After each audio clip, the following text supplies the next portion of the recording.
¿Qué es lo que te motivó a escoger este tema y a escribir este libro precisamente ahora? Pues precisamente ahora no. El trabajo histórico es a veces muy circunstancial. Yo estaba en el archivo de la Curia buscando papeles de otros temas y me voy encontrando una documentación que nadie había trabajado y riquísima. Y entonces dije, este es un tema muy importante, lo voy a estudiar a fondo. La documentación que encontré son cartas de Monseñor Sanabria a Manuel Mora, exiliado ya en México, donde Sanabria le dice que lo están espiando aquí. Pues no le dice así directamente, sino que dice, ahora las cartas que envío las hago con copia, para que ahí en el gobierno se dejen una y se les facilite el trabajo. Y después dice que le cuida a su mamá, a la mamá de Manuel Mora, que él se encarga de cuidarla. Encontré otra carta donde Manuel Mora le pide a Monseñor $1000 de aquel tiempo, que era un buen poco de plata, para curar a Carmen Lira, a María Isabel Carvajal, que se está muriendo. No he encontrado la respuesta de qué pasó, me imagino que sí se los envió de alguna forma. Entonces cuando yo vi esto dije, aquí hay algo muy importante que hay que profundizar. Pero, Jorge Arturo, por otra parte, está el asunto de que este acuerdo ha sido negado por historiadores como Gustavo Soto Valverde, Ricardo Blanco Segura, don Guillermo Balabasi no es historiador, pero es de los que niega que esto ocurrió. Es decir, les parece imposible que haya existido un acuerdo entre Manuel Mora y Monseñor Sanabria. Y lo cual es algo extraño, porque Monseñor publicó las famosas palabras al clero, palabras al venerable clero arquidiocesano, donde hace una explicación de todo lo que fue ese acuerdo, lo justifica teológicamente. Y entonces negar que no hubo acuerdo es algo extrañísimo, pero lo hicieron. Ha habido una especie de historia oficial sobre estas cosas, es que no hubo acuerdo, que Monseñor Sanabria se burló de él, Manuel Mora, que la reforma fue únicamente obra de la Iglesia Católica de Calderón Guardia, que el aporte del Partido Comunista fue insignificante. Esa es como la historia oficial. Y nuestra iglesia, a partir de la Guerra Civil del 48, comienza a construirse de espaldas a Monseñor Sanabria, negando todo lo que él hizo para ponerse de acuerdo con el Partido Comunista y lograr la reforma social. Esa es como una parte que la consideran negra, digna de ser olvidada. Y a mí, al contrario, me parece que es el momento más valioso en la historia de nuestra iglesia y que demuestra una estatura intelectual y espiritual extraordinaria de ese hombre que se llamó Víctor Sanabria Martínez. Llama muchísimo la atención, de todas formas, que se pudiera llegar a este acuerdo, dejando ya aparte para otras entrevistas del por qué la iglesia o por qué la historia oficial ha ignorado esto, pero con lo que has constatado que el acuerdo se dio, llama la atención que ¿cómo pudo darse ese acuerdo? Influyen muchas cosas. Yo diría que hay una prehistoria de parte de la Iglesia Católica costarricense.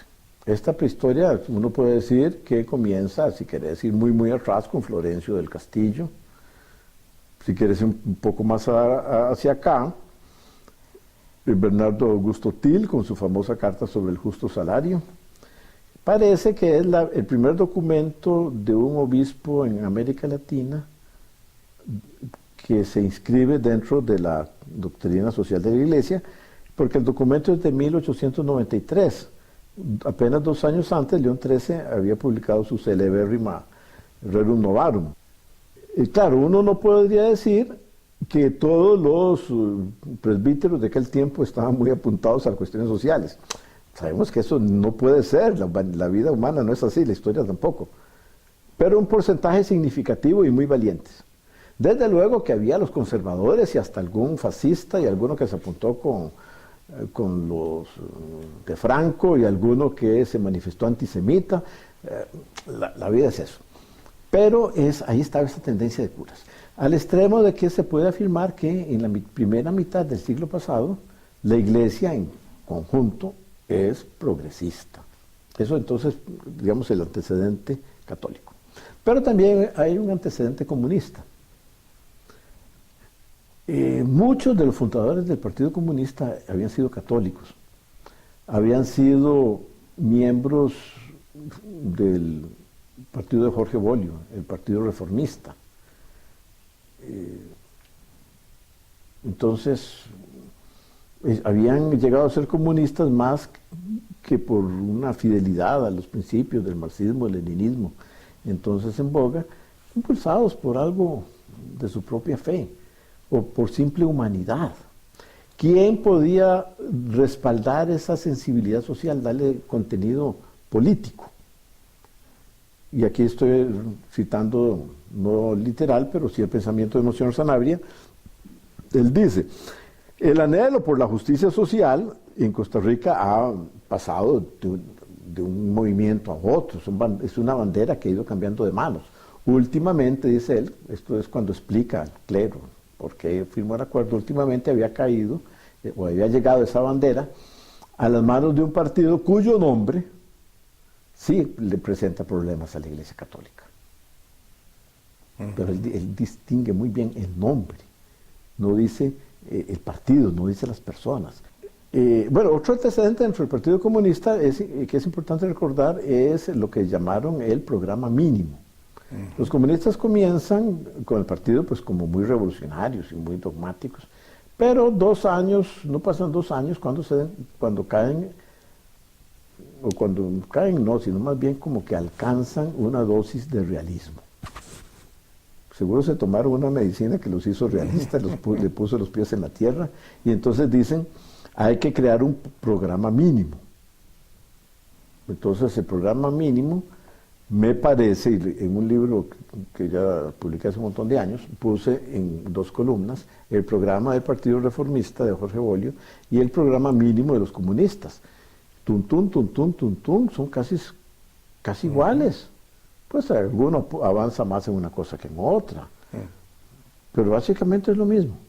Entonces, con todos esos antecedentes, no es imposible, y no fue imposible, sino más bien fue posible que se llegara a un acuerdo entre los católicos que venían impulsando reformas sociales desde el siglo XIX y los comunistas, muchos de ellos salidos de las propias filas católicas. Pero, bueno, la idea que uno tiene es que fueron sectores sumamente conservadores los que llevaron a Calderón a la presidencia.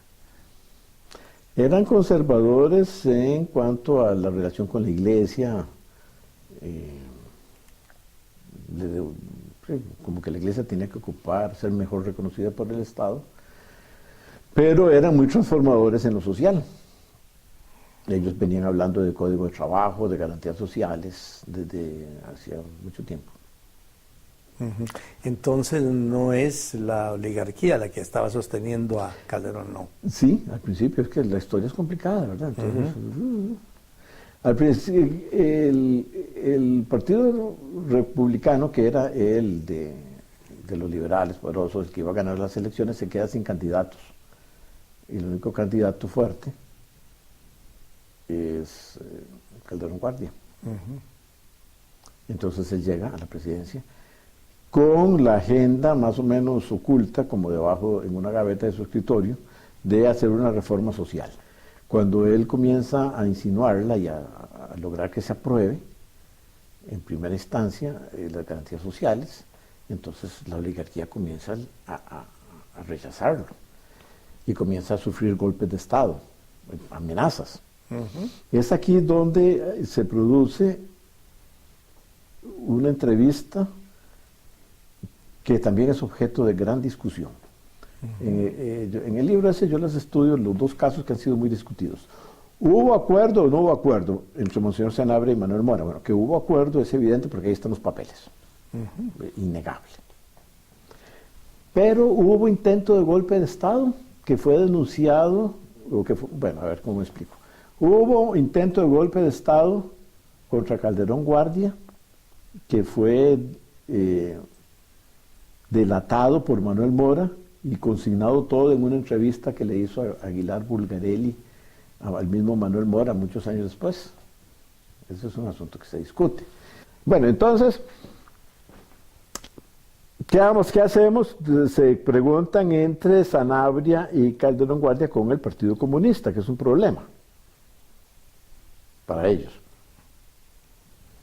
Y es donde proponen una negociación, un acuerdo.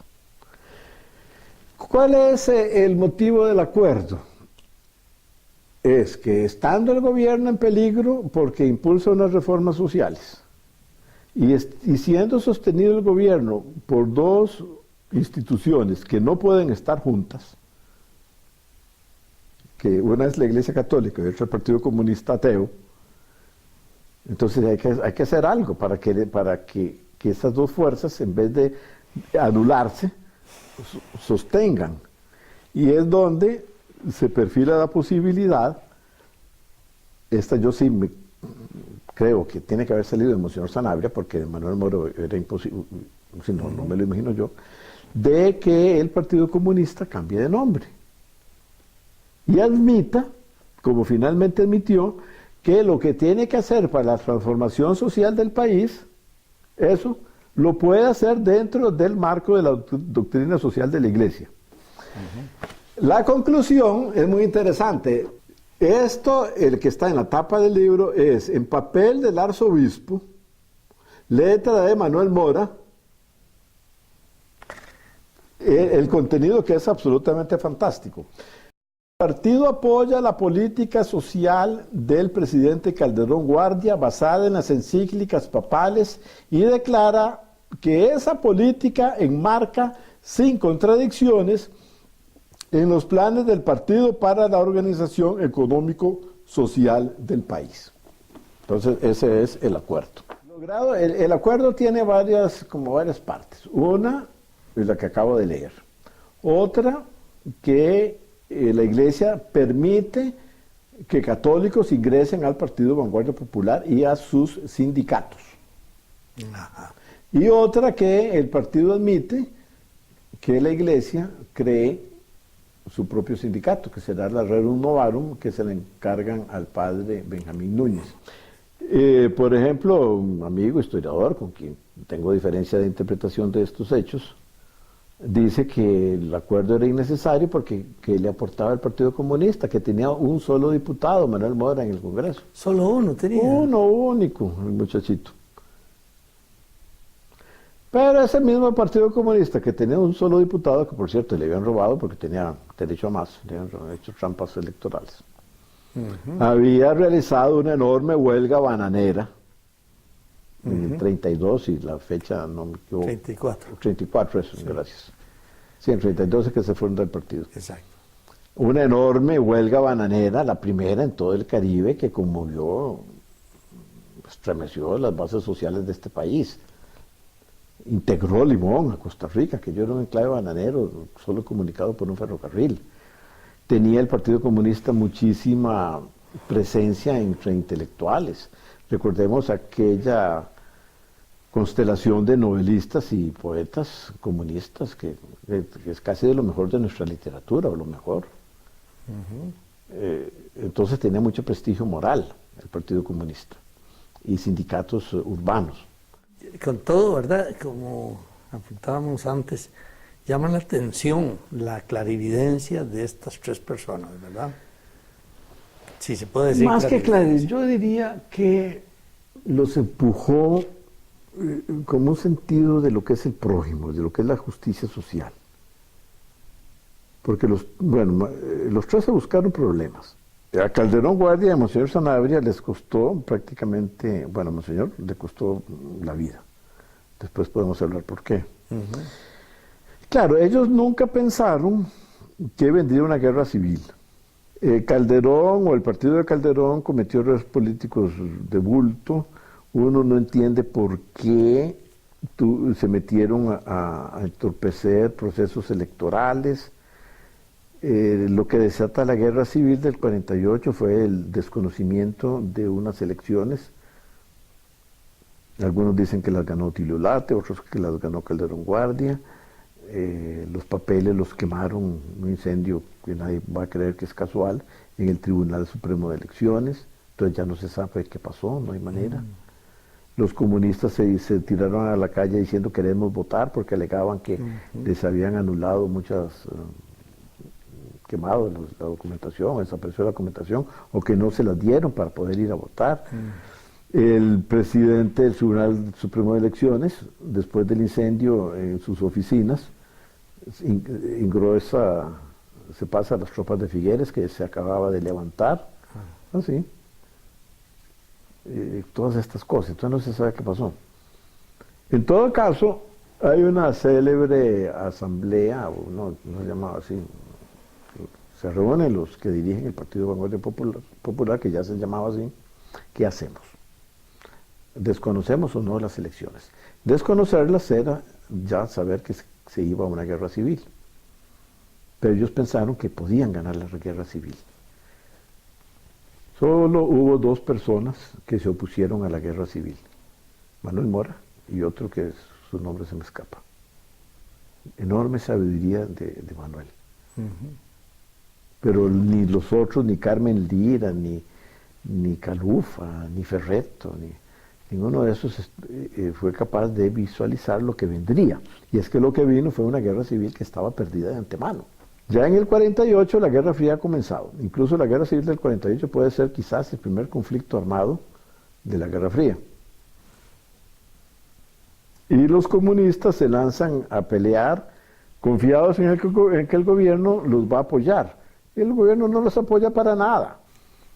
Y uno ve que los de Calderón Guardia, que en realidad eran los comunistas que pusieron los muertos, perdieron todas las escaramuzas. Pues lo único que se puede llamar batalla sería tal vez la del Tejar. Pero las perdieron todas, porque peleaban con armas viejas. Mientras que los de Figueres peleaban con armas automáticas. Entonces la diferencia era abismal. Entonces el Partido Comunista puso muertos, quedó proscrito, exiliados sus principales dirigentes, un desastre total. Y Monseñor Sanabria ya había comenzado a sufrir mucho porque con este acuerdo él queda como calderonista y entre los perdedores de la guerra civil. Y le presenta la renuncia a Pío XII. Yo no sé si alguien lo había descubierto antes, tal vez sí, no recuerdo. En todo caso encontré los papeles donde él, a través de la nunciatura, le pone la renuncia a Pío XII, que no se la acepta. Y un poco teniendo en cuenta esto, el costo hasta la muerte, ¿verdad?, de Monseñor Sanabria, y viendo la necesidad que hubo de la confluencia de las tres fuerzas, uno tiene que preguntarse lógicamente, ¿verdad? Entonces, había una fuerte oposición en el país. Claro, algunos la niegan. No, pues claro que la hubo. Por cierto, de esa famosa entrevista que le hace Aguilar Bulgarelli a Manuel Mora, donde él dice del intento del golpe de Estado que se lo iba a propinar a Hain, que era su ministro, su vicepresidente. Un señor de apellido Hain, vinculado con los banqueros. Ajá. Ocurre que se había dicho, es que solo es un testigo. Y en historia está el refrán ese de que testis unus, testis nullus. Así que si hay un solo testigo, no sirve. Vale. Un solo testigo es como nada. Pero se consiguió, ¿verdad? Yo no, otras personas habían conseguido antes, entrevistas con la esposa belga, la primera, de Rafael Ángel Calderón Guardia. Una señora Claes, de apellido, donde ella, ¿verdad?, con su lenguaje de señora, culta, elegante, dice que sí, que Hain y otros habían participado en intentos de golpe de Estado. Entonces ya no es un testigo, ya son dos. Y un testigo particularmente calificado. ¿Cómo esta unión Mora, Sanabria, Calderón, cómo logran ganar No militarmente, sino como políticamente. Porque fue un exitazo. Y el acuerdo políticamente fue un éxito inmediato enorme. Tanto que en las siguientes elecciones el Partido Comunista, perdón, el Partido Vanguardia Popular, sí, logra un número de diputados que nunca antes había tenido. El enorme error fue ir a la guerra civil. Si los de Vanguardia Popular dicen, bueno, está bien, nos robaron esta elección, pero no vamos a ir a pelear. Sea presidente Otilio Late, si quiere anular el Código de Trabajo y las garantías sociales, que Otilio había dicho que no lo iba a anular. Bueno, si no cumple su palabra, no importa, que las anule, los volvemos a ganar en otra oportunidad. Eso hubiera sido un discurso razonable, teníamos una suficiente cantidad de diputados. Pero para Monseñor es un lío enorme, porque uno de los primeros requisitos que pone Sanabria cuando hace el acuerdo es no a la violencia. Pero después los que habían sido comunistas, ahora vanguardistas, acuden a la violencia y respetan un resultado electoral. Entonces Sanabria queda como desautorizado. Él confía en los de Vanguardia Popular y estos salen como una alternativa de violencia. Confía en los calderonistas y estos posiblemente han violado un proceso electoral y además desconocen un resultado electoral. Entonces Sanabria se queda como muy sin apoyo moral. Algunos pensamos que tu libro y el estudio de ese momento pueden ser muy inspiradores para este momento. No vivimos como en ese momento 60 años de Estado liberal y el giro era difícil. ¿Pero cuántos de Estado neoliberal? Sí, de 30 años, teníamos 30 años. Entonces, ¿cómo podría inspirar eso? Sí, yo creo que lo más inspirador y donde hay un valor permanente es en la capacidad de ponerse de acuerdo con realismo político, pragmático incluso, poner de lado diferencias filosóficas, ideológicas, teológicas, decir, bueno, todo esto sigue existiendo, sin embargo podemos llegar a acuerdos. Lo que pasa es que cuando se vive en una coyuntura, entonces y ahora, en la que unos están ganando mucho y otros están perdiendo mucho o no ganando casi nada, lo de los acuerdos se hace como difícil, ¿verdad? Porque los que están ganando mucho, por ejemplo, los que han venido acumulando, disfrutando en aquel momento de la economía liberal y ahora de estos 30 años de neoliberalismo, les costará mucho llegar a un acuerdo que les suponga sacrificio a ellos, ¿verdad? Sí, es que esto es como el poder, finalmente el poder siempre se arrebata. El gran poder o el pequeño poder, qué sé yo, en una oficina, aunque sea. Es decir, hay que imponerse. Entonces, en el pensamiento cristiano, es legítimo imponerse.